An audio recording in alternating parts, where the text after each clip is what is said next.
Barakatah Yahweh, Bahashem Yahushai, Bahashem Bachar Kodash. Welcome to another live lesson. The name of this one is The Daughters of Belial, or Belial. And pretty much this morning when I got up, I threw on the Bible reading, and I threw it on 1 Samuel, the first chapter. And I didn't even get past the first chapter when the scripture came up, dealing with Hannah and Eli. And pretty much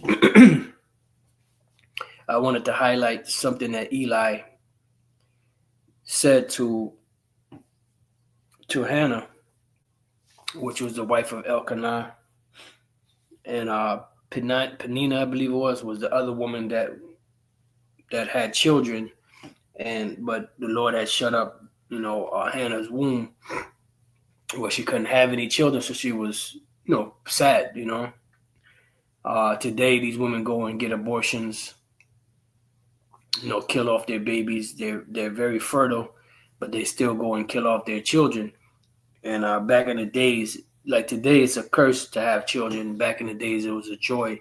Back in the days, if a woman couldn't have children, that was a shame unto her. It's like, well, something wrong with her.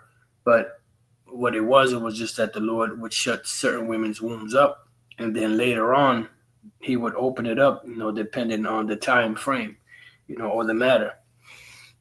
So that was the case with Hannah. So she went to pretty much inquire of the Lord, pray to the Lord that if he would bless her with a son, that she would, give him over to him to, to serve, the Lord.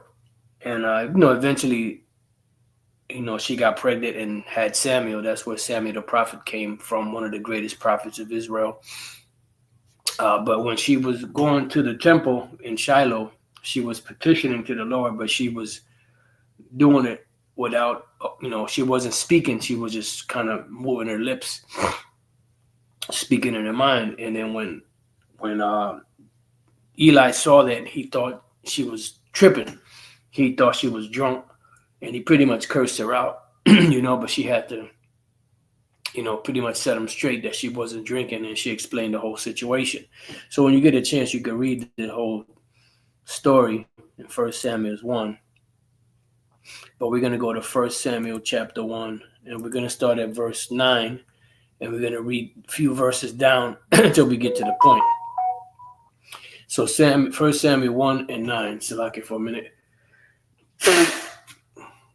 So Hannah rose up after they had eaten in Shiloh, and after they had drunk. Now Eli the priest sat upon a seat by a post of the temple of the Lord. It says, and she was in bitterness of soul and prayed unto the Lord and wept sore. And she vowed a vow and said, O Lord of hosts, if thou wilt indeed look on the affliction of thine handmaid and remember me. So now remember, she couldn't have children, so that was an affliction unto her. That was a sore vexation. Nowadays, these women get pregnant, and that's like a sore vexation unto them. The very first thing they do is they burn their children, pretty much to Molech, by sacrificing them, to these abortion clinics. And not forget thine handmaid, but will give unto thine handmaid a man-child. Then I will give unto the Lord Yahweh Bashem Yahushai all the days of his life, and there shall no razor come upon his head. And it came to pass, as she continued praying before the Lord, that Eli marked her mouth. Now Hannah, she spake in her heart, only her lips moved, but her voice was not heard. Therefore Eli thought that she had been drunk. See? And Eli said unto her, How long wilt thou be drunken? Put away thy wine from thee. And Hannah answered and said, No, my Lord, I am a woman of sorrow, of a sorrowful spirit. I have drunk neither wine nor strong drink, but have poured out my soul before the Lord. Count not thine handmaid for a daughter of Belial, or Belial, for out of the abundance of my complaint and grief have I spoken hitherto. And when I heard this, which, we've read this story many times before in the past, come across it.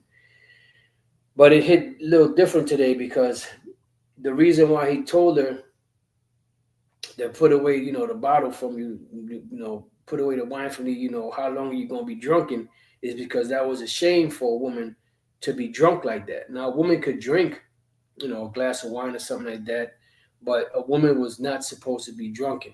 She wasn't supposed to be, drunk out of her mind in the streets like that. And that would be considered a daughter of Belial, which is, is a name of a deity, but it also could be attributed to Satan, like a daughter of Satan. And the word there is Bala Ya'il, worthless. See, worthless, good for nothing, unprofitable, base, fellow, wicked, ruin, destruction, construct, evil, naughty, ungodly, for men, and ungodly also for women. Let me see something. Well, you know what? How come it's not coming up? Oh, there it goes.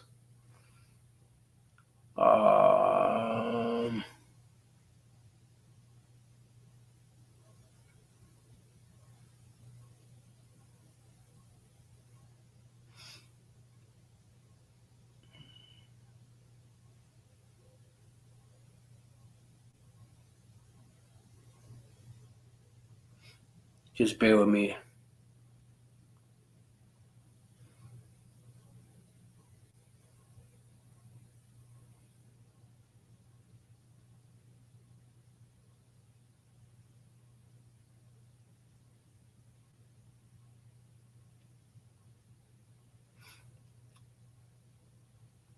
Right, so it was something that was attributed to demons. Right here it says Belial, also referred to as Beliar, is a demon. The word means worthless in Hebrew and later came to represent the personification of the devil. In the Old Testament of the Bible, the word tends to be used to describe a class, pretty much someone that's worthless. All right, but later on they added, the devil part to it. All right. So he told her not to be a daughter of Belial. And you have to understand that what you see today is nothing new. This has been played out over and over again during the Middle Ages, during the Renaissance, during, the Holy Roman Empire, during the pagan Roman Empire, during the Greek Empire, so on and so forth, all the way back to the beginning of time. All right. And that's one of the reasons why the Lord destroyed the earth back then with the flood, because they were doing these same exact things, prior to the Lord bringing the judgment upon them, And let's go to, I want to go to the Apocrypha in the book of Ecclesiasticus, chapter 26, to give you a little better understanding of the daughters of Belial or the sons of Belial, because Eli's sons were considered to be sons of Belial because they were priests of the temple, but they were just wicked. They were popping women in the temple. They were misusing their power. As far as taking the portion for the priests. And it's like it came to the point where people hated or not hated, but the people avoided because they said that they abhorred the sacrifice of the Lord, because they were supposed to wait for the flesh in the pot to be, seethed. So after it was boiled, then, you took your hook, your flesh hook, put it in there and pull it out. And then whatever meat came out with it, you would take it. But when you did it while it was raw, you were taking pretty much the whole chunk of meat. So there was nothing left for the people that were giving a portion to the Lord. For the priests, they were getting, the short end of the stick. So they started to avoid that, and that it was because of the sons of Eli, which the scriptures called sons of Belial or Belial. All right. So Ecclesiasticus 26 gives us a little bit more insight into why the prophet or the priest Eli told the woman to put away the wine from her, and then she said, "Don't count your handmaid as a daughter of Belial or Belial." Ecclesiasticus 26:7. An evil wife is a yoke shaken to and fro. Right? It's just like a yoke. If you walking with a yoke on your feet or wherever, every time you turn a certain way, if you don't turn at the same time, it's going to cut into your flesh. It's going to be like and after a while, it's going to be real grievous.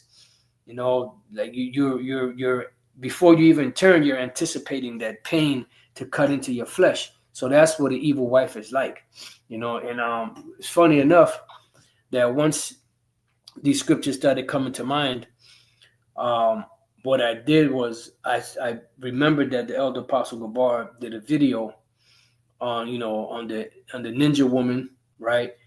And then I saw that the elder bishop Ayatun, also did a response video to the elder apostle Gabar's video. So what I did was I watched both of those videos, just to see what they were saying in those videos, So the sentiment is out there. The Lord is bringing judgment. He's not just bringing judgment on the Jake man. He's also bringing judgment upon the Israelite woman, because the Israelite woman is totally out of order. She's out of her fucking mind, and she's out of order. All of them, but the main one is that the so-called black woman, which is from the tribe of Judah. So it says, an evil wife is a yoke shaken to and fro. He that hath hold of her is as though he held the scorpion. Right, because if you hold the scorpion can sting you from the front, or it can sting you from the back. So there's no safe way of grabbing a scorpion.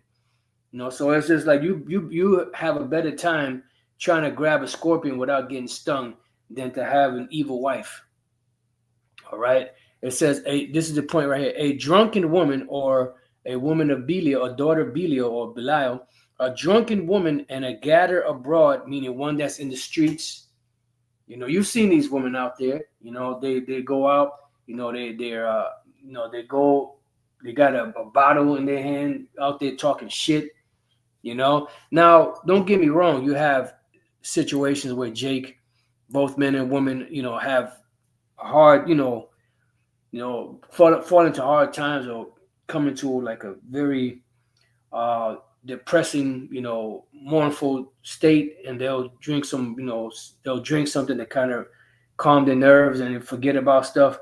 We're not talking about them. We're talking about these hoes that are shameless, that'll go out there, and act a fool, get drunk, talk shit, lay down at any time, Dick and Harry, and this is shameful. But in this society, that's been taught as the norm. Like that, like if you don't do that, if these women don't do that, they're not a boss bitch, as they say. She's not, asserting her womanhood, and that has nothing to do with womanhood. That has everything to do with being a whore, and that is shameful, because when the nations see that, they know, okay, well, these guys, these people here, they're not in order, because look at their woman. She's out there in the streets drunk.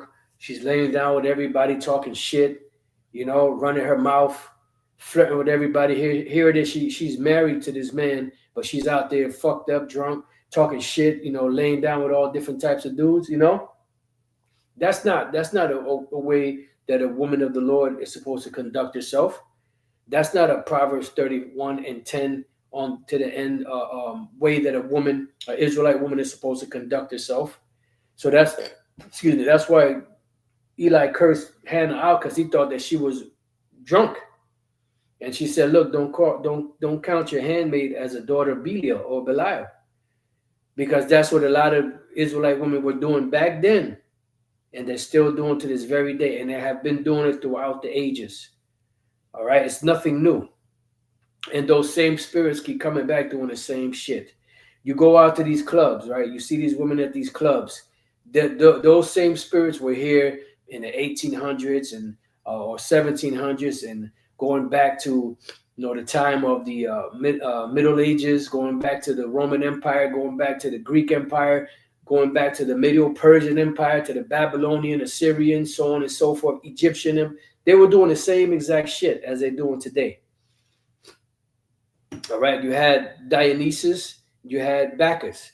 One of them, I believe, Bacchus is the god of the Romans, god of wine, and Dionysus is the god of the Greeks, which is a god of wine. Liquor, alcohol, getting drunk. And then when you get drunk at these clubs, there's a lot of flirting going on, grabbing and adultery that goes on in these clubs, and that's why you shouldn't be in that setting. It says a drunken woman and a gatherer abroad, a woman that's all in the streets, causes great anger, because a woman is not supposed to act like that, and she will not cover her own shame. See, she will not cover her own shame. Let's go from there real quick. We're going to come back to this. Let me get another. Matter of fact, let me use this one. Let me get another. Let's go to the 25th chapter of Ecclesiasticus. I'm going to get one verse. I believe one verse out of there, is it? No, a couple of verses. 25 and 23. It says a wicked woman abateth the courage. See, to abate something means to make it lessen, to make it cower or go backwards. So she abates the courage, because here it is, here it is. You're supposed to have a woman. She's supposed to represent you. She's supposed to bring joy to you. Pride. And people are supposed to look at your woman and look at you and say, man, he got a good woman. She really, knows how to conduct herself. She's shamefaced and so on and so forth. But when she's a wicked woman, she don't give a shit. That brings shame on the man. Just like if she's in her home with her father and she acts that way, she brings shame to her father. It's like, damn, what kind of upbringing does she have over there? What is he doing? Teaching. What is he teaching his daughter? And it all falls back on the man, even though it's the bitch doing it. It always falls back on the man. So the wicked woman abated the courage, maketh an heavy countenance, and wounded the heart. Right, because a woman is set up as a helpmeet. She's set up as a helpmeet. She wasn't supposed to be there as a thorn. As a something to give you more grief than you already had. When you come home from work and you had a hard day, you stressed out. It was a woman's job to make sure you were cool, taken care of, make sure your bath was run. She may have poured you a glass of yayan so you could drink and relax. Had your food ready, had everything there for you, comfort you, rub your shoulders, say, don't worry, baby, it's gonna be okay. You don't get that, man. You don't get that today. It's the other way around. A man got to do that in this society because this society is turned upside down. It says, a woman that will not comfort her husband in distress maketh weak hands and feeble knees. Right, because once, like Elder Pastor made this statement years ago, he made it a few times, that one thing that messed us up even more, I'm just merely paraphrasing in my words, in this captivity, is that the Lord took our woman from us. If we had our woman on our side and we were going through all this hell, it wouldn't be as bad, because at least we would have our woman to comfort us, to take care of us, to kind of ease the pain away, so to speak. But in this society, not only are we catching hell, but our women are not there to comfort us. They're there to give us more grief, just like Job's wife. Here it is, this man lost everything. He lost everything that he had. He got sick. And then she looked at him in great disdain and told him, why don't you curse the Most High out and die? So that causes even weak hands and feeble knees, because she's not there to give him any comfort, any support. And that's what, Esau has bred in this society. That's why he wanted to split the families up. That's why he wanted, gave women so-called women's lib and feminism, because he knew that would destroy them, just like it destroyed Eve, which helped destroy Adam. And they know this. This is something that they've been doing since the world began. It's nothing new.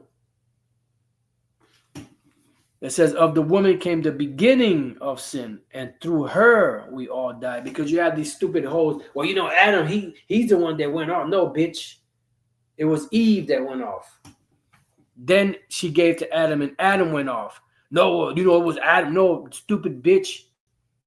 The scriptures don't say that Adam was the one that went off. It was Eve. But Adam took the brunt of it. Why? Because he's the man. He was supposed to know better.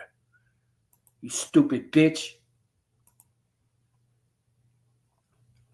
And if the shoe fits, take it off and get another goddamn pair. 1 Timothy 2:14. And Adam was not deceived, but the woman being deceived was in the transgression. She was the first one that transgressed.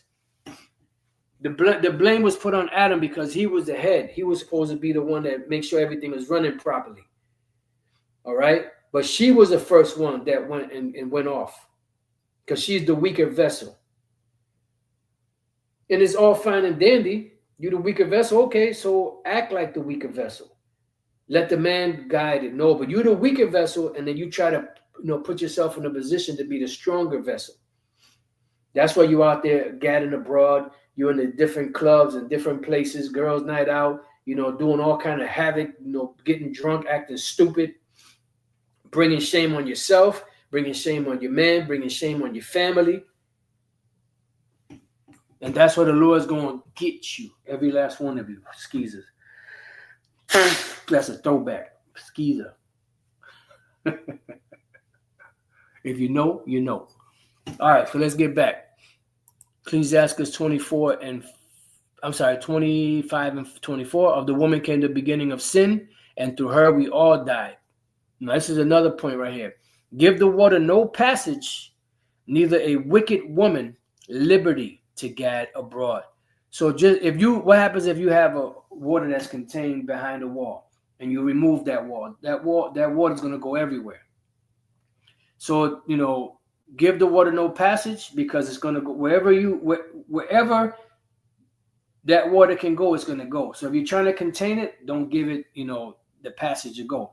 It says, neither a wicked woman liberty to gad abroad, because she will be everywhere, in every place, doing all type of havoc, doing all type of shit. That's why she was relegated to her father. She was supposed to have chores. She was supposed to be given, a mission to keep her occupied in the house so that she wouldn't be all over the place committing all kind of lewdness. All right? Going out there, and coming in all kind of mischievous acts. And when she got with her husband, she was supposed to guide the house, take care of the children, make sure everything was running properly, and when the time that she had, with all these chores that she had, that would take up the majority of her time. So by the end of the day, the husband would be coming back home and she would be done with the business of the house and be able to serve him. The problem with these women today is they don't have anything to occupy their time, constructively, like sewing, like cooking, like all these, metropolis, these mother cities have corrupted these women to where they don't even cook anymore. Uber and whatever, Uber Eats and DoorDash and all that shit that they got out there. The bitch don't even get out the house. She'll order the shit online. Meanwhile, the dishes are stacked to the ceiling. The house is dark and the pots are cold. Inside joke. If you know, you know. So that's why there's so much havoc. And that's why the children that are coming out like little monsters, because they don't have the proper guidance in the house. Because all they know is that feminine energy from this woman. And we all have that. That's why if a brother is too stern with us, the first emotion is all, feel all bitchy. Why he talk to me like that? That's that bitchy attitude that we got from our mothers. You see? And like Elder Apostle Gabar said, if we were brought up under a home with rough men, then we would have been, straightforward and rough. Not first emotion is get all, emotion all in your feelings, like a little bitch. So it says, give the water no passage, neither a wicked woman liberty to gather blood. Why? Because she's going to abuse herself. All right, let's go back now. Ecclesiasticus 26, and let's jump down. You know what? Let's go to the 9th verse. It says, the whoredom of a woman may be known in her haughty looks and eyelids. Now, I like the way the GNT worded this. Let's see. Apocrypha. I might have it already. GNT.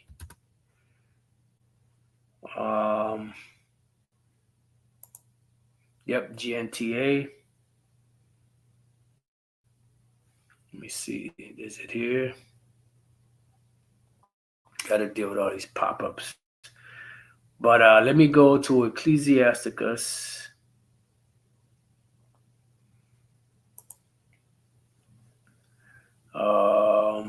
Close. You got to deal with all these damn pop-ups. 26 and 9.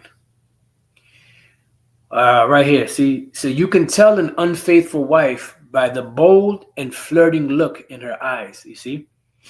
So when we read over here, we get rid of that so we can. The whoredom of a woman may be known in her haughty looks and eyelids, very flirtatious. Here it is. She's what you've seen. I mean, you brothers seen this before. I'm sure some of your sisters seen this before. You have a woman that's there with her man, and then you see other dudes coming in, or another dude that they find attractive, and their eyes are beamed on this guy while their man is sitting right there.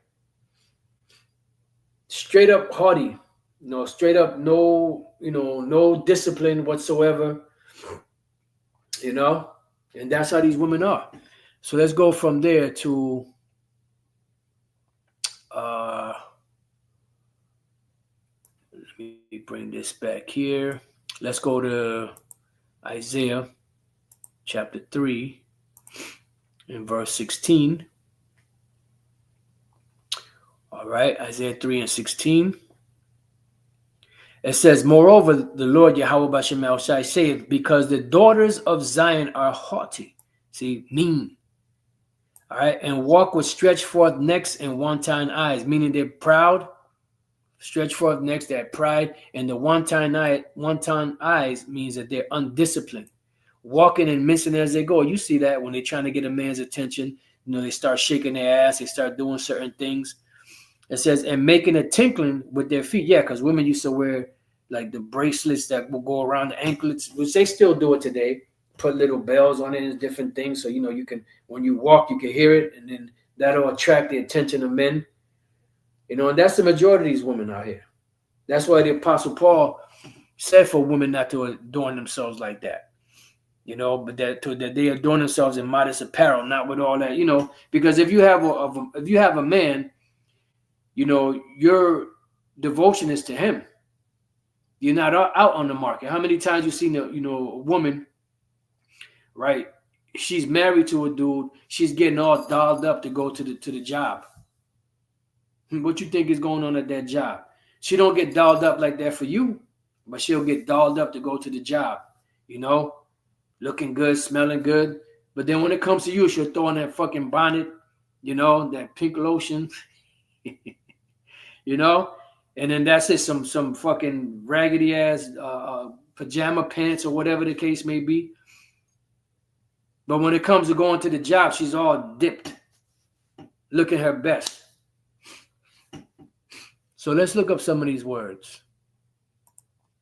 Let's look up the word haughty.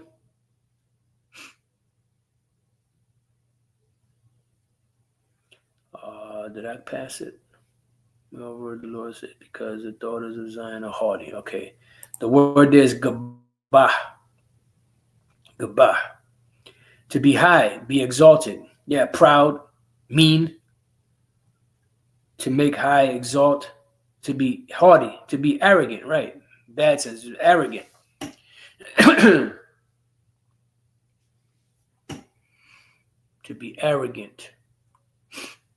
So let's go back. Let's see. And let's look up the word wanton. The word is shakur. To ogle, be wanton, ogling. Let's look up the word wanton. Not wonton soup. Of a cruel or violent action, deliberate and unprovoked. Right. So they're pretty much they're evil, mean. Of a cruel or violent action, deliberate and unprovoked. Right. Bitch just loud for no reason. You know? Let's look up this word ogle. See what this says. Never heard of that word. Ogle meaning. Excuse me.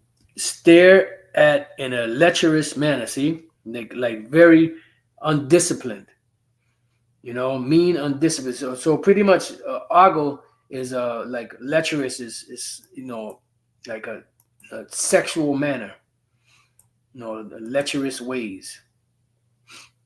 Let me see if I hit that. What'll come up? Having or showing excessive or offensive sexual desire. So they're undisciplined. That's why they'll look at a dude.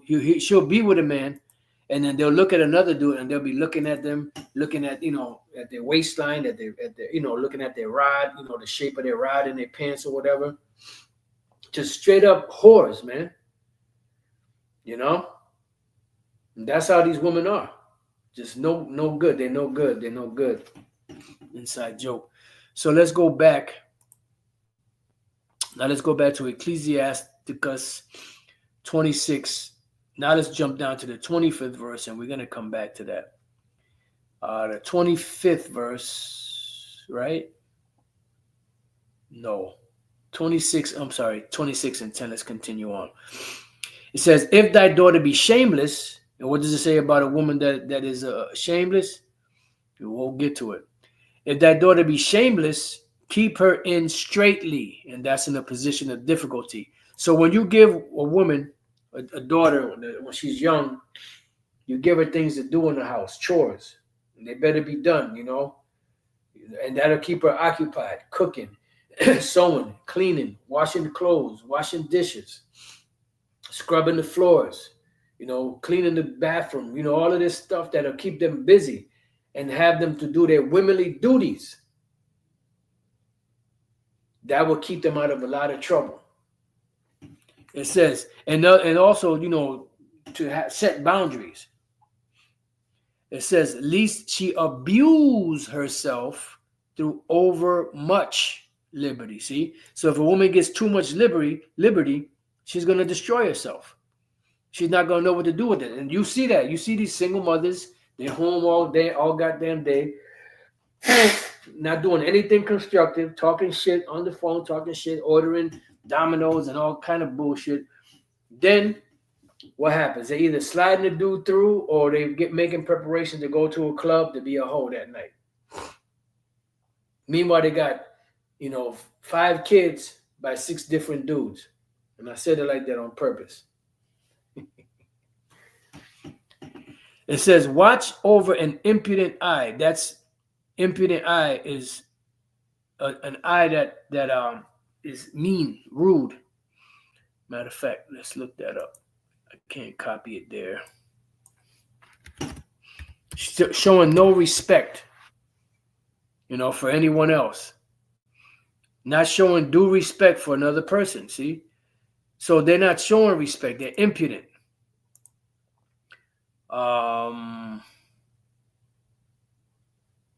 See, watch over an impudent eye, right? Because she doesn't show any respect for you. She doesn't show respect for herself.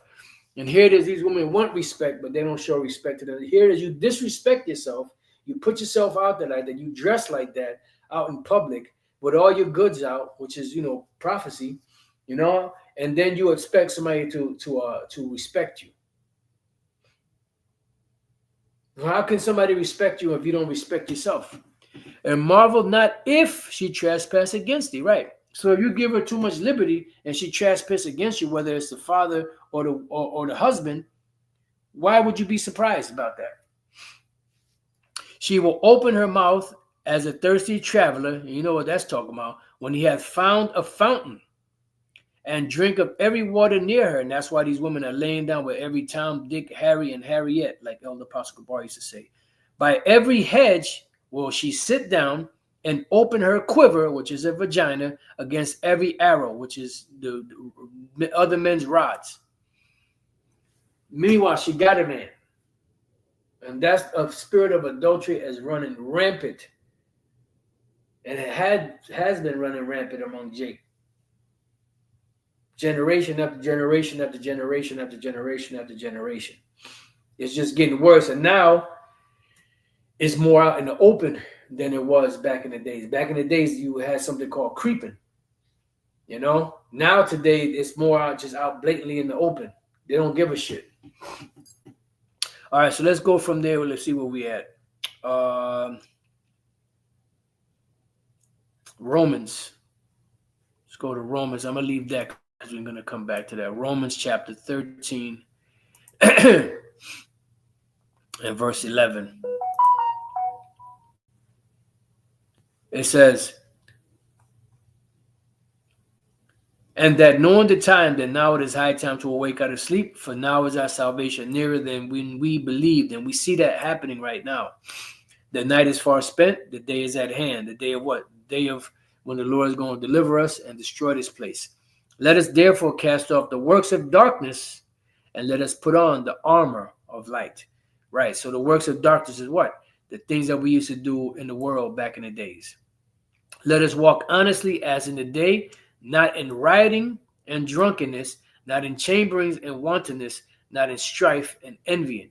Now, when you look up this word, rioting, right? The word there is komos, right? Or kamas, komos or kamas.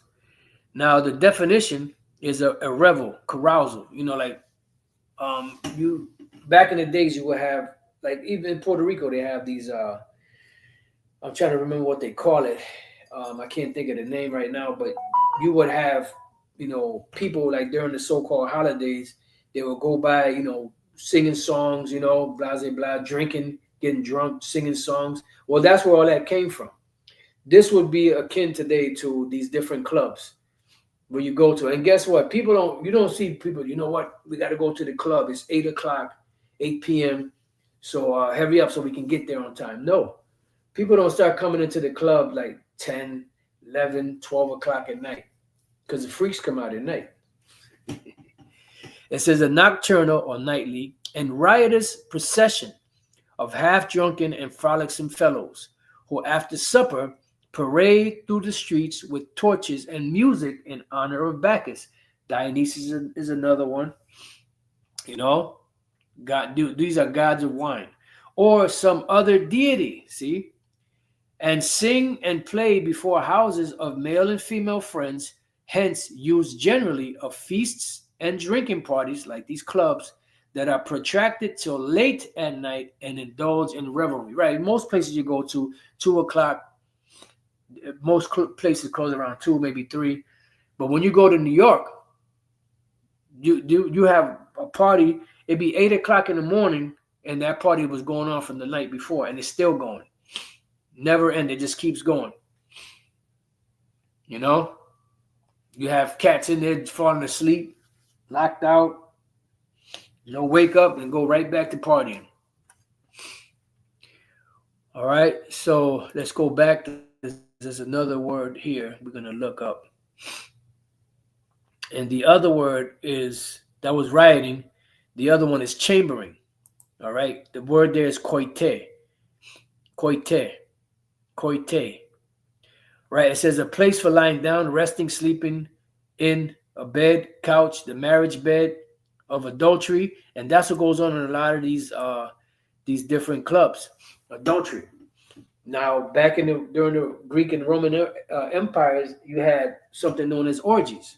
Orgies was you have a party, pretty much white parties. You know, we just watched the other day the movie called Blink Twice, and when I was watching that movie, right, pretty much it's like an Epstein Island type movie. And when I was watching that movie in the beginning, right, if you haven't seen it, spoiler alert. So you might want to cover your ears or fast forward past this part. But when I was watching the movie in the beginning, I saw how nice the people were being to these people that they were inviting to the um to the island, and I said something's wrong about this. This ain't right. Something these people are being too nice. It's just something just ain't right. And boy, was I right. And when you watch the movie, you see the lewdness, but to the unsuspecting and the person that wants to be validated and they want attention, to them is alluring.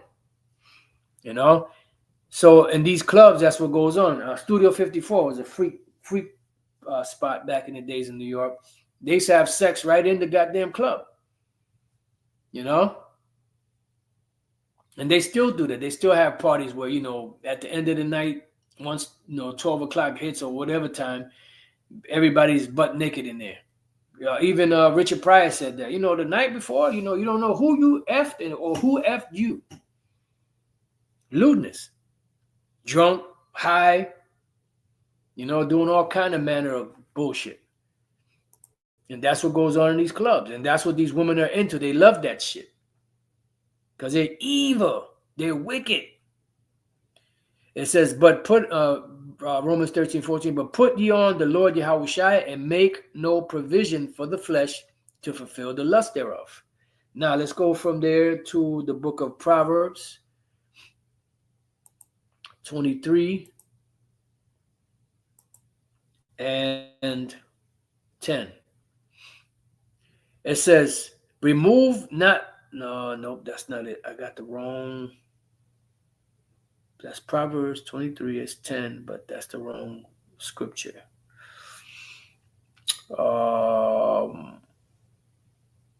What was it?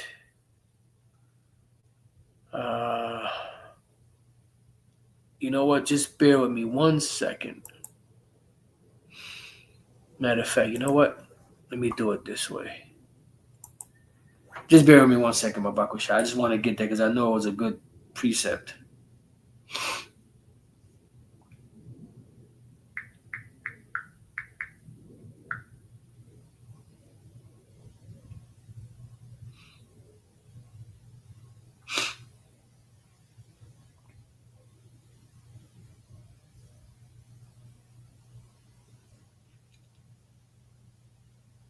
Okay. I was going to check 20. Proverbs 23 and 20. I wrote the wrong verse down. Be not among winebibbers, among riotous eaters of flesh. And that goes on there too. Drinking, eating. And in some clubs, they have like, at the end of the night, they'll have food that you could purchase. Let me see. Riotous eaters. The word there is zalal. Riotous eaters of flesh. To be worthless, be vile, be insignificant, be light. Yeah. And that goes back to the daughters and the sons of Belial, or Belial, which means worthless. To be worthless, be insignificant, make light of, squander, be lavish with. Glutton, see, riotous eaters, vile. So let's go from there to the book of Amos. We're going to read a couple of verses in Amos 6. Let's start at the top. I'm going to skip verse 2. Woe to them that are at ease in Zion and trust in the mountains of Samaria, which are named chief of the nations, to whom the house of Israel came. Right. And today, woe unto Jake, that's comfortable. Verse 3, ye that put far away the evil day, which you see that every day, and cause the seed of violence to come near. Right. Because you don't ever think that this place is going down. You're ignorantly, how does it go? You're in the book of Peter, willingly ignorant. For this day, willingly ignorant of this. That lie upon beds of ivory. Yeah, some of you had money, so you can splurge, and stretch themselves upon their couches, and eat the lambs out of the flock, and the calves out of the midst of the stall. That chant to the sound of the viol, and invent to themselves instruments of music like David. Yeah. That drink wine bowls that drink wine in bowls and anoint themselves with the chief ointments, but they are not grieved for the affliction of Joseph. Right? You're not grieved for the condition that Jake is in. You just out there partying your ass off. And you see it in that movie. You had the Jake woman. She was both of the Jake women. They was partying their ass off and didn't even know what the hell was going on. They were given these drugs, and the drugs would, have them in an altered state of mind, and this is what goes on. Now let's go from there to Matthew 24. But those of you that are potential part of the elect, it shouldn't be so with you. We should have a different mindset. Salakia. Matthew 24 and 48. And if that evil servant shall say in his heart, my Lord delayeth his coming, and shall begin to smite his fellow servants, and to eat and drink with the drunken, the Lord of that servant shall come in a day when he looketh not for him, and in an hour that he is not aware of, and shall cut him asunder, and appoint him his portion with the hypocrites. There shall be weeping and gnashing of teeth. So you daughters of Belial, and you sons of Belial or Belial, you are going to be in a world of hurt when the Lord comes back, because you're going to be destroyed. Some of you might make it all the way to the end and be destroyed by the missiles or by the lasers. Some of you, will get caught up during the time of Jacob's trouble, the famines, the wild beasts, martial law troops. Luke 21 and 34. It says, and take heed to yourselves, lest at any time your hearts be overcharged with surfeiting and drunkenness and cares of this life, and so that they come upon you unawares, right? Because you're not watching, because you're caught up into the affairs of this world. In James, it says that be unspotted from the world. Let's go from there to 1 Peter chapter 4.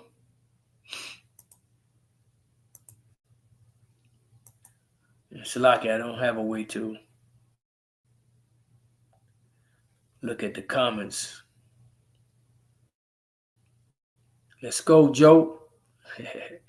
Shalom to everyone that's sincere on the comment board. 1 Peter chapter 4 and verse 3. For the time past of our life may suffice us to have wrought the will of the Gentiles, right? And by the time I, the Lord brought me into the truth, I was young. By that time, I had went to the military. I pretty much was partied out anyway, It says, when we walked in lasciviousness, lust, excess of wine, revelings, banquetings, and abominable idolatry. So all of these things that Jake that's still doing in the world, we shouldn't be involved in any of that, really. Wherein they think it strange that you run not with them to the same excess of right? Because the friends that you had before, that they will call you up every Thursday or Friday, hey man, we're going to this club, so and so and such and such, and you're like, nah, I'm cool, I'm falling back. They're like, what? Because you was like maybe the main party animal that would go with them, and they look at you strange, speaking evil of you. So what the hell is wrong with this square? This guy is bugged out, man. Who shall give account to him that is ready to judge the quick and the dead? Because they're going to have to give account to Yahushua when he comes back. Every idle word that men shall speak, they shall give account in the day of judgment. Now let's go from there to Ecclesiasticus, back to Ecclesiasticus 26, where we at, and let's jump down to the 22nd verse. It says, and harlot shall be accounted as spittle, like spit. But a married woman is a tower against death to her husband. So these women out here that are harlots, they're going to be accounted as spittle. They're going to be trodden like the mire in the street. A wicked woman is given as a portion to a wicked man, but a godly woman is given to him that feareth the Lord. A dishonest woman contemneth shame, but an honest woman will reverence her husband. Right, and that's the majority of the Israelite women. Well, let's just deal with the tribe of Judah. They are a dishonest woman, and they bring nothing but shame to the table. Let's keep it real. 95 to 99% of them, 99.9%. There's very few Judite women that are really sincere sisters, that really, that are really shamefaced, that are really God-fearing women, so on and so forth. A shameless woman shall be counted as a dog or a bitch. But she that is shamefaced will fear the Lord. And if you fear the Lord, you're not going to, commit adultery on your husband, so on and so forth. A woman that honoreth her husband shall be judged wise of all. See? But these women don't want that. No, because that's square. You're a square, baby. You can't, you're a square. Come on. Let's go have some fun. But that's what these hoes do. And that be the demon in them alluring you, and then you're simple behind, go right behind them, and then get what? Get destroyed. But she that dishonoreth him in her pride shall be counted ungodly of all. See, it was a shame for a woman to be loose like that, be in the clubs talking shit, drunk. That was a shame. But in this society, if you don't do that, then you're not a boss bitch. A boss bitch would be doing that. No, a boss bitch is a fucking harlot. All right? A loud crying woman and a scold shall be sought out to drive away the enemies. There be, and I think that was the last verse that I was going to read. Yep. So let's go from there back to Isaiah 3:16. Moreover, the Lord said, because the daughters of Zion are haughty and walk with stretched forth necks and wanton eyes, walking and mincing as they go, and making a tinkling with their feet. Therefore, the Lord will smite the scab with a scab, the crown of the head of the daughter of Zion. That's why the majority of Judite women are bald. And the Lord will discover their secret parts. That's why you see, all that meat hanging out, ass cheeks and titty meat and everything hanging out, thighs and, woman's supposed to dress in modest apparel. Now you have sisters that are very shapely that even if they put a dress on, you can still see the shape, but at least they're covered somewhat, These women, they'll wear stuff that accentuate every curve of their body, and they, definitely like letting that titty meat hang out. In that day, the Lord will take away the bravery of the tinkling ornaments about their feet and their calls and their round tires like the moon. Yeah, because when Jacob's trouble comes, you ain't gonna be able to be dolled up. Your weave is gonna be fucked up, matted up. You ain't gonna be able to, wash your ass. The luxury of taking a nice hot shower or a nice hot bath, and putting on your different, oils and your different lotion. You're gonna be ashy. Your heels are gonna be crusty. The chains and the bracelets and the mufflers, yeah, you see them dolled up. The bonnet and the ornaments of the legs and the headbands and the tablets and the earrings and the rings and the nose jewels, the changeable suits of apparel and the mantles and the wimples and the crisping pins, the glasses and the fine linen and the hoods and the veils, right? All of that, you're going to be in mourning, sackcloth. And when this time comes, and it shall come to pass that instead of sweet smell, there shall be stink. You know what that's going into. And instead of a girdle, a rent. And that's why a lot of women, you see them, big Shirleys, because back in the days, man, there were big women back then. But even the big women back then, they weren't obese. They were big. You had some that were obese, but very little. Most of the black women, I remember back in the days, most of the black women, the Judite women, were very shapely. They back in the 70s, they used to have these neon colored, posters that you would buy in the store, and you would hang them up, and they would show you Jake and the woman with afros, and the woman was very shapely. Now they got to get BBLs and all kind of silicone and forget about it. And instead of well-set hair, baldness. Yep. And instead of a stomach or a girding of sackcloth, right? Because hard times are coming, and you're gonna have to wear clothes of mourning, in these times, and burning instead of beauty. And you see some of these women look like, oh my God. I know if D-Mash is watching that picture that I showed him not too long ago, that was horrendous looking. And, he says something I don't want to repeat about her ears. He knows I'm talking about if he's watching. Now, in this time when all hell breaks loose and you come into this mourning state, which is the time of Jacob's trouble, thy men shall fall by the sword and thy mighty in the war. Because there's going to be race wars, there's going to be class wars, there's going to be hell to pay. And her gates shall lament and mourn, and she being desolate shall sit upon the ground, right? Because you're not going to have anyone to protect you in that day. Let's go to Isaiah 4:1. And in that day, 7 women shall take hold of one man. Why? Because one man or a man is going to be a strong tower to these women. Let's go to Isaiah 32 real quick. Isaiah 32. It says, Isaiah 32:2, and a man shall be as an hiding place from the wind, and a covert from the tempest, as rivers of waters in a dry place, as a shadow of a great rock in a weary land. See? So a man is going to be the most precious item out there, an Israelite man of the elect, not just any Israelite man. An Israelite man of the elect is going to be the prize. They're going to be the ones that's going to be sought after. It ain't going to be about looks. It ain't going to be about build. It ain't going to be about height. It's just going to be about saving your skanky ass hide. Isaiah 13:12. And I will make more precious than fine gold. And I will make a man more precious than fine gold, even a man than a golden wedge of Ophir. This is an Israelite man of the elect. Okay? Back Isaiah 4:1, and in that day 7 women shall take hold of one man, saying, we will eat our own bread and wear our own apparel. Only let us be called by thy name to take away our reproach. Right, and that's not talking about the kingdom of heaven. That's talking about here, during the time of Jacob's trouble. Because in the kingdom, women are not going to be reproached. They're not going to be in a destitute state. They're not going to be in a desperate state. The Lord said he's going to remove all tears from our eyes.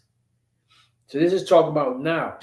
So an Israelite man of the elect is going to be that strong tower to these women, that shade, that tall glass of ice water, in a desert land, that protection, the more precious than fine gold.